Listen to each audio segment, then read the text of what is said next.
all, congratulations. What is it like to have this tournament finally happening? Thanks a lot for you. Thanks a lot for your viewers too. Brilliant. With all the stress, I mean, now I can relax and say, you know what, it's finally here.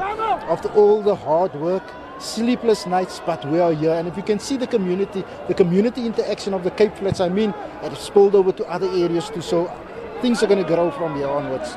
What's the aim of this tournament? The aim of this tournament is to help youth realize their true potential in life. Not about the sport only. Yes, they can play rugby. You can see they can play rugby. But what we want is holistic development of the children, of the community, and the interaction between the communities. You see Kaya Litsa interacting with Mitchell's Point. That is what we want, and that is what we like. And we are growing here as a nation. Earlier, one of our presenters asked me, is there buy-in from the departments of sport? Is there buy-in? Definitely buying in the Department of Sport. Last night we had a function too, and our MEC of Sport, Amrushi, was there.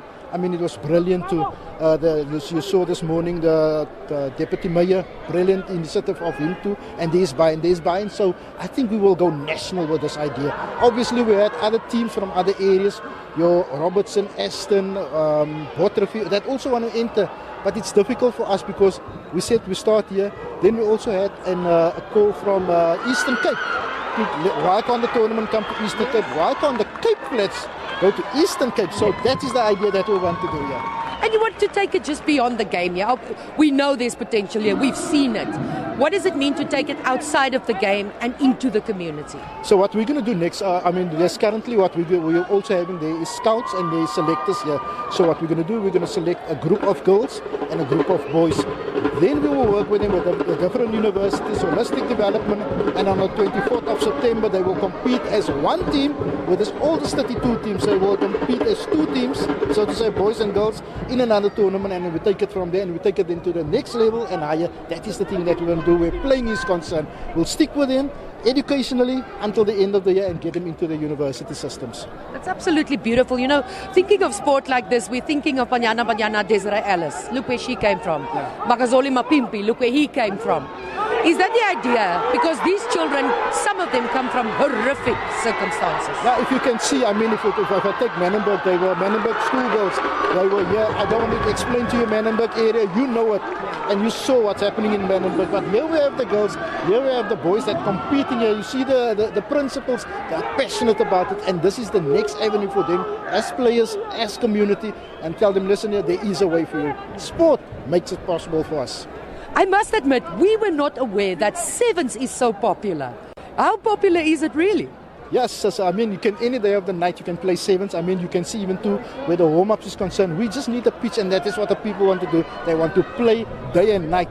Some of the schools, they ask, can't we start it on Friday already? So I had to tell them, you know what?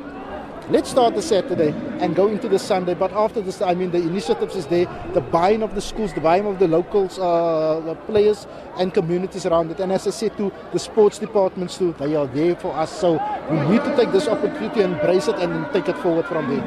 If you can dream big, if you can dare to dream big, what would this look like in 5 years? I want to compete against your Hong Kong 7's. That is the aim of the game. Cape Town want to compete against Hong Kong 7's in terms of where community development is concerned, and we're going for that. That is what we want to do. Beautiful. Thank you very much, Mr. Russell Karels, tournament director. You heard him there. They want to take this international. You heard him saying that teams from the Eastern Cape called and said they want to participate. And we heard from everybody. The SABC, by the way, is also a partner in this. It's broadcasting live currently on SABC Facebook page. And this afternoon at 3 o'clock, there will be highlights on SABC 3 of this. And what's lovely about school-level sports like this, there's a lot of passion. These children are doing it for the absolute pure love of the game. I'm going to stand out of shot so you can see what's going on behind me. It's actually very entertaining to watch the coaches as well. There you see one of the coaches. He's just running away from the camera now. They're just as excited up and down. There we go. There's a try. Look at that. And this is the under 15 boys, by the way. Their part of the tournament has just started. Today is they're playing out for positions for tomorrow when there will be finals. We have the under 16 girls play, and after this group of boys, we're going to have the under 18 boys as well. You heard Mr. Russell Carlson saying there's scouts here, so they're looking for talent here, looking for talent where these children wouldn't necessarily have an opportunity. Let's just cheer with the people first. There we go. I hope you saw the coach jumping there. He's enjoying this massively. So there's scouts here, they're looking at this, and there might be opportunities for children here that they never would have had if it wasn't for this platform. So with this joyous atmosphere here, we're giving it back to you in the studio. Mariska, before we let you go, you're having so much fun there, and it's really great to see young people participate in sport. How important is this, in particular for the area that they live in trying to occupy themselves with things like sport, in dealing with some of the socioeconomic challenges that face that community and, of course, others around the country? That is immensely important, and you are touching on the heart of the matter of this thing. In an area like Manenberg, you won't find a pitch like you see here in Athlone. So just for the children to come today to play on this pitch is beautiful. It's world-class quality. To play here, there's an announcer, there's banners up, there's people cheering in the stands. It could be a game anywhere in the world, and that kind of exposure is so critical to these children to see, you know what, I might come from an area where there isn't much, but let me try this, let me put everything in, and maybe it could take me somewhere.